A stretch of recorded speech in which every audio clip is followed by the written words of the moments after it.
Hey guys, this is Wayne, and welcome to the first episode of Halo for Beginners. So I was putting a little bit of thought into this about what I should do. It's my first episode, what do I do? And in the end, I just decided to go with my most requested topic, which is button layouts. So in Halo 3, the default button layout wasn't the way to go, because you could not aim when you jumped. It was a little bit clunky.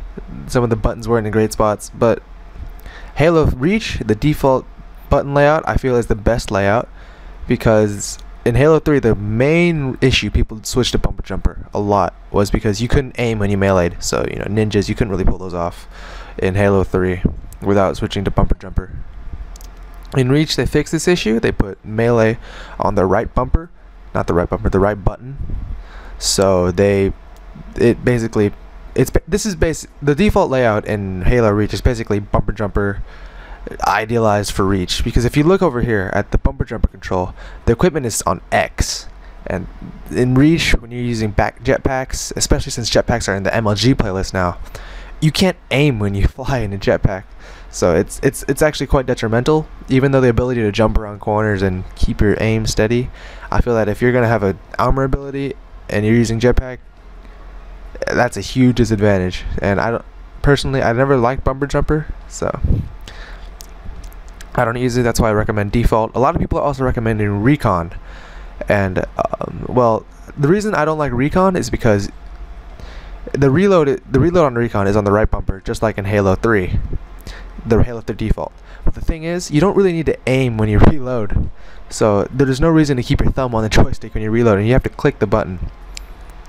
You have to click all the buttons, but you really just have to click the button to reload. That's why I prefer putting the melee attack on the right bumper, because you do need to aim when you melee.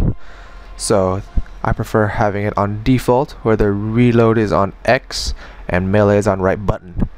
So moving on from that, the stick layout is default because I am right-handed and I don't play on inverted. So that covers actually sensitivity. A lot of people complain about sensitivity, how they think there's a magic sensitivity, and there really isn't. It's really a matter of personal preference. Me personally, I play anywhere between 3 and 5, depending on how good I'm feeling and how rusty I am. Right now, 4 is actually quite comfortable for me, so that's what I keep it on. Some other guys, they may play on 10. The people that play on 10, good for them. I can't do it. Lucky them. They can, I don't know, swing snipe the shit out of everyone. But yeah, the auto look centering. So actually, you know what? I want to go back back to look sensitivity thing. You really, if you really have no idea what your sensitivity should be at, I would say just pick a random sensitivity and stick with it. Stick with it for a good week at least, because you can't get used to the sensitivity in just a few hours of gameplay. You have to stick with it for a while. So say if you're just starting, you probably don't want it too high, but maybe you come from Modern Warfare 2, the controls there are a little bit quicker than Halo, so you might want to start on 5 or 6, but you want to keep it there for a week and then just kind of change it up as maybe it's a little bit too quick, your aim's a little off, bring it down. A little bit too slow, you feel like you're a little bit laggy, bring it up and keep it at the new sensitivity for a week, and then you'll see how eventually you'll find your sensitivity that you like. Anyway, going back down, auto look centering, really don't want to do anything with this unless you're a complete first person shooter beginner. You just keep it disabled. Crouch.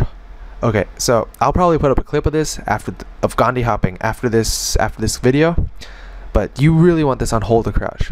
Even though it might take less effort to sneak around the map with toggle crouch, if you accidentally click the thing and you're running away and you drop into a crouch and you start crouching along and you're just like, oh fuck, I'm screwed. So no, you don't want that. And Gandhi hopping, if none of y'all heard of Gandhi hopping,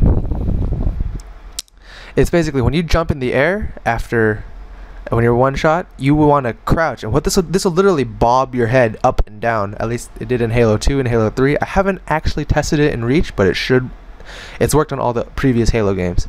So what this will do is it'll bob your head up and down, and it'll make it harder for your opponent to get a headshot on you. And you can only do this on hold to crouch. You can't do this on toggle crouch. And so that's why I'd say hold to crouch. Good for that.